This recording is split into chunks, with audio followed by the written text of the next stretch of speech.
Hello boys and girls, hello chess lovers, it's good to be back. Although I had a long day, I still want to do a video now on the Draggodorf for black. It's a mix in between the Najdorf Sicilian and the Dragon Sicilian. It's a way for you guys to tackle the e4, especially the Yugoslav attack with the f3 and bishop e3 and queen d2. So let's do that now. Okay, e4. c5. So for the Sicilian lovers now, knight f3, d6, d4, knight f6 now, challenging this pawn on e4, knight c3, defending obviously takes, and knight takes. Okay, now with black, there are many good stuff you could play here. So we mentioned the a6, so that would be the Najdorf. You could do the knight c6, you could do the g6, the dragon. So let's just go with the g6 now, which obviously announces that bishop will be probably played on g7. I think I gotta press the alt to just make it a better contrast. Okay, so bishop e3. Okay, so if we get to this particular position here, try to refrain yourselves from playing knight to g4, because if you do this, you're going to lose a piece here. So if you're thinking about playing twice this piece in the opening, let me just play it for the sake of illustrating it. I'm afraid now white's going to win a piece from you guys with bishop to b5. And it's quite critical now because it's nothing good that you could play after bishop b5, which checks you, checks the king, and whatever you choose to play, it's going to be bad. Knight on g4 is a doomed knight. It's going to be captured. So you might be playing now bishop d7, but I'm afraid it's very, very too late, because queen takes on g4. You can't take on g4 the queen because simply the bishop is pinned. Okay, so you are down a piece here. And even if you play knight to c6, it's still not going to help too much, because knight takes, pawn takes, bishop then takes on c6, forking king and rook, and it's already a problem. Even if bishop d7, the other bishop takes the rook in a corner, and you are pretty much in a dire situation. So don't do knight to g4, but instead play the a6. Okay, so this is a hybrid, we said. The Draggodorf is a hybrid. It's a mix in between the Najdorf with a6 and e6. You're not going to play e6, so forget about this one, because you've already played g6, and I'm going to tell you guys more ideas as the position evolves. So a6 here being played, I'd recommend you guys to take this into consideration and perhaps apply it in your own lines. A6 serves a defensive and offensive purpose at the same time. Defensive because, obviously, we know this, it doesn't allow the knights or the bishops to play on b5. And offensive because it supports b5, and further on you will be playing b4, attacking the knight on c3. Very important, especially in the Yugoslav attack when the white king is being castled on the queen side. So f3 now, so we're going to consider e4, f3 and g2. Now for white, f3, not just that defends the e4, okay, but also prepares the g5, the g4 and the h4 pawns to be advancing down the board and to break through, because in the dragon normally the bishop gets on g7 and black castles the king on the king side. So these pawns are really terrifying. Now I am proposing you something today, guys, which guaranteed it won't be a boredom chess, and it's very, very incisive, very aggressive line here for black. Just bear with me for a few more minutes. So what I'm proposing to you now, guys, is to play b5.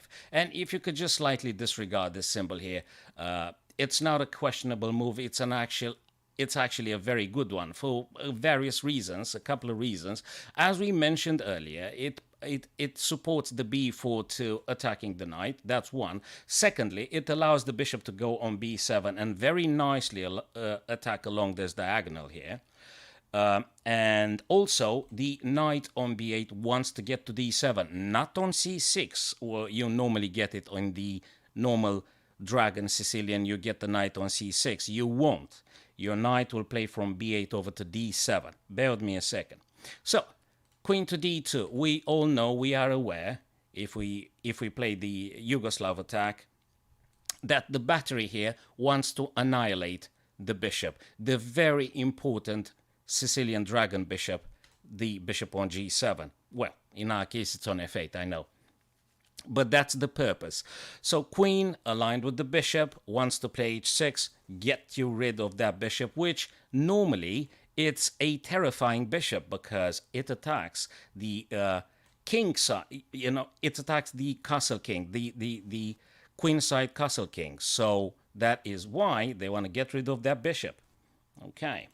So now you're going to play bishop to b7, exactly as we've discussed.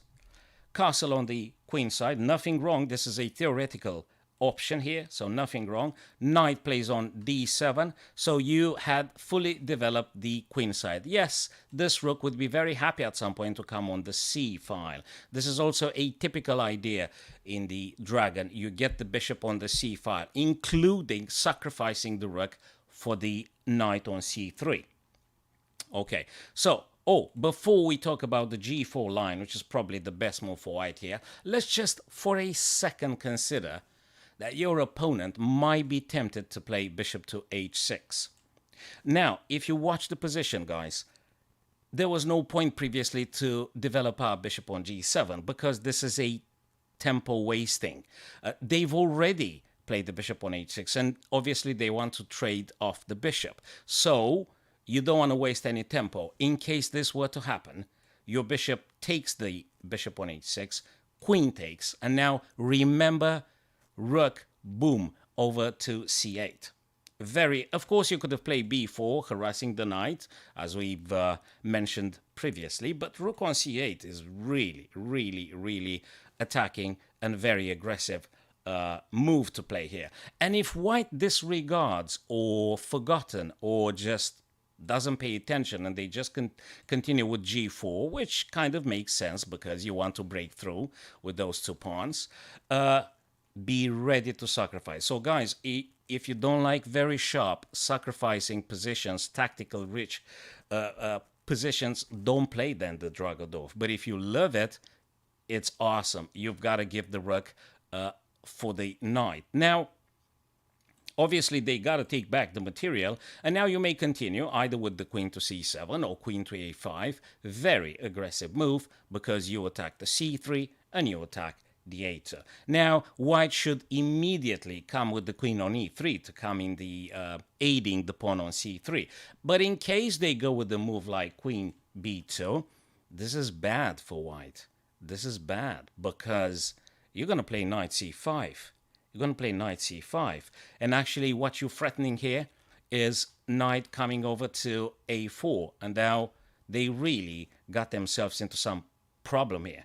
Okay, so this is looking very good for black. At this point in the evolution of the game, the situation is very nice for black. So if you get into this, congratulations. You will have a very beautiful chess ending here, and theoretically you should be winning this position. Let me just go back a bit. Now, if they don't play bishop to h6 in order to trade off your bishop, and if they go with the more normal g4, which is a natural idea here, because we said already those pawns want to come down, you know, to your castle king. Now, in the Draggodorf, you might not even do the castling. I know it sounds crazy, but it's a very aggressive, very robust line. You might not even castle, okay? Because, guys, what you are going to do is now, after g4, please do the h6. Now, what does that mean? A move like h6 here simply stops the bishop to trade off your bishop, okay? So they can't take on h6 now because you're already defending it twice. And if they push the pawn to g5 now, not a problem. You're going to take with your pawn. And obviously, if they're going to take with the bishop, again, not a problem, okay? Because there is no reasonable way for them to break through with the pawns, okay? I don't know, you're going to play probably knight to h7. They can't break through. It will take them some time. So don't be afraid to play h6. It's actually quite important because you need to delay them from trading you off onto h6. And it will take them some time to do h4 and then playing g5. Now, h4 is being played now. Very important, no time wasting. Very important. After h4, again, Just quick reminder, even if they push the pawn, you can take back. The pawn on h4 is being pinned, so they can't really take with the pawn, and they will have to play with the bishop again, which is absolutely favorable for black here. Here, very, very important. Boom, b4, because that was the whole idea with a6 and b5. Well, not the whole idea, one of the ideas for black here. So b4, you attack the knight. Now, the knight might play on e2, probably the strongest continuation because they're going to go to g3 and support any pawn's advancement on the h-file. Also, the knight might be playing to a4, which is, I think, even better for black than knight to e2. We'll be explaining. Obviously, knight to d5 is not very appealing here because you're having two pieces attacking. So, and if the knight goes on to a4, it's just saying you got a couple of very good possibilities here. Amongst them is the beautiful queen a5, which attacks the knight. Knight can't go anywhere, so they got to play something like b3, I imagine, and that's already weakening the king side. And then you should be able to play your beautiful e5 pawn move. Now, let's just consider if they go with the stronger move, knight to e2 here. Okay, now you will be playing e5, attacking the other knight. So very important in the Draggodorf, after you've sent the knight on c3 away, boom, attack with the pawn the other knight. So the other knight needs to move again, which will go on b3. And now you have two beautiful ideas, guys. Very powerful, both of them. Either play a5 with the purpose of further attacking the knight on b3, or break with d5. I would say I would say pawn a6, a5 is stronger because it's a direct attack on the knight. And actually, they lose the knight if they don't play something like king b1, which they kind of have to play. It's a natural thing. And now knight can just go to c1, you know, after you play a4. Now, remember, boom, you got to play with the pawn on d5 too. So b4, e5, d5 here, right in the center. Not a good idea for them to take because knight takes back, obviously, and you're doing very well. So they might be attacking. That's probably the most aggressive line. Again, you just take. They can't take with h because it's pinned. You take, so they take with the bishop. Now, keep attacking, keep attacking. The a goes on a4 now. You keep attacking this knight on b3 because you will make them playing back on c1 eventually. And this is looking so good. It's so good for black. I love it very, very much. So I think this is a very strong way to play the Sicilian against the e4 Yugoslav shenanigans. I think it's a very good stuff to play. Queen goes very naturally on b6 here because you want to support the pawn's advancement on the b file. Bishop h3 attacks you here, and now you want to close. You don't want to open. And if you make a misstep, guys, and probably you're very well aware, if you make a misstep like pawn takes on e4, it's a little bit bad here because we got a serious problem with the bishop and with the queen and the rook. I think if pawn takes, queen captures, and if the knight takes, the other bishop takes with a checkmate. So you don't want to open up lines. So you want to close them now. You want to close the d file because it's way too much power over your knights. Coupled with the bishops, it's pretty much an alarm bell here. So close it with d4 so you can focus your attack on the queen side. Knight plays on g3, trying to get into some game. Now, d6 is a move that can be played, but more preferable here. And after this one, I think we'll be concluding. So b3 is actually the strongest move for you guys to play in this position here. b3. b3, you crack up. So not this one, but b3 here, okay?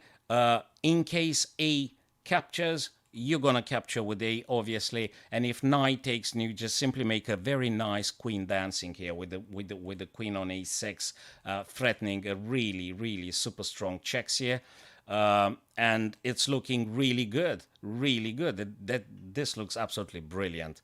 So, you know, play the Dragodorf, guys. I totally recommend you to playing this against the Yugoslav if it were to happen. Don't rush to castle your king in the Dragodorf. Don't rush to castling your king. Key ideas: develop as quickly as possible the bishop and the knight. Let me just go back. The bishop and the knight on the queen side. So very important. Getting the bishop on b7, the knight from b8 over to d7.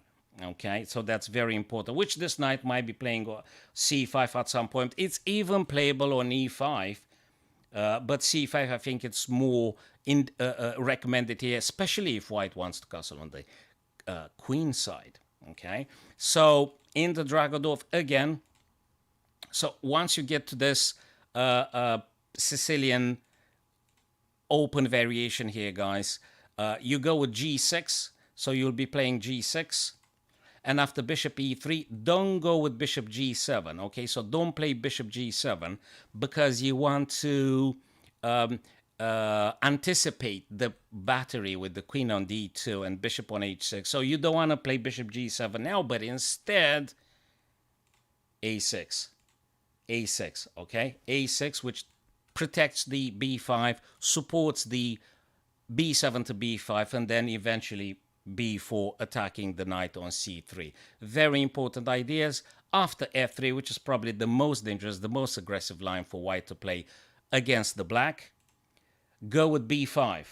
Go with b5. So these are important steps for you to play in case you want to opt for the Dragodorf. Okay, bishop b7, so fully develop the queen side, knight b d7, very important. Of course, again, just try to remember after bishop h6 here, take, and if queen captures, boom, play your rook over to c8 in order to sacrifice and take on c3. If not, and they go with moves like g4, you've got to play dh6 to slightly delay the pawn breakthrough and to stop the bishop to trade off your bishop, okay? Yeah, and then start to play. Remember, this guy attacks first, the b4 attacks, then the e5, and then you go with a5, okay? So these are the ideas. So guys, I hope you find this useful. Practice it, put it in your games and see how you feel about this one. And, you know, just drop me a couple of comments and tell me if you played this in your past and what was your experience with this. But I think it's a very intrepid, very brave, very courageous line here. And it's totally anti-boredom, and I think, you know, sets the board on fire. Okay, so with the Dragodorf, you can't, with this beautiful Sicilian Dragodorf line, you can't die of boredom. Right, guys, have a beautiful day, and I'll see you shortly with many more videos. Thank you.